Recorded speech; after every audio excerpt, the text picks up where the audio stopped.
ચાલો મિત્રો, આજે આપણે પાણીમાં કેટલા તત્વો હોય છે તેના વિશે જાણીએ ને તેમાં રહેલા તત્વોથી શું ફાયદો અને નુકસાન થાય તેના વિશે જોઈએ. અને આજના ટેસ્ટિંગ આપણે 7 જાતના છે એનું આજે વિશે માહિતી મેળવીએ. તો પહેલો ટેસ્ટ છે આપણો પીએચનો, એના વિશે આપણે જોઈએ અને એનું ટેસ્ટિંગ કઈ રીતના થાય અને કેટલા પ્રમાણમાં હોય તેની માપણી કરીએ આજે. તો તેના માટે સૌપ્રથમ સિલિન્ડરમાં 10 ml પાણી લેવાનું.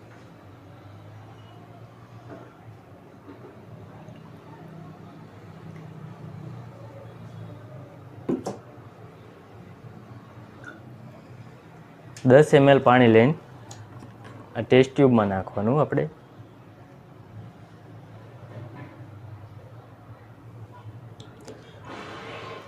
પછી છે એનું પીએચ રિએજન્ટ, તેના 4 ટીપા આમાં એડ કરવાના.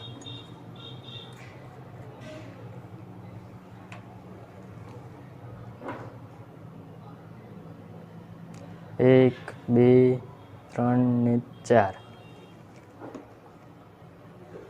પછી તેને ધીમે ધીમે હલાવીને તેનો ચાર્ટ કહેવાય, પીએચનો ચાર્ટ.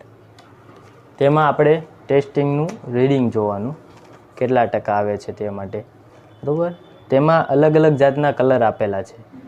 તે કલરમાં જે વચ્ચેના કલર 6.5 થી 8.5 સુધીમાં જો તેની રેન્જ આવે તો તે પાણી પીવા લાયક ગણાય છે. તો આ રીતના આપણો પહેલો ટેસ્ટ છે પીએચનો.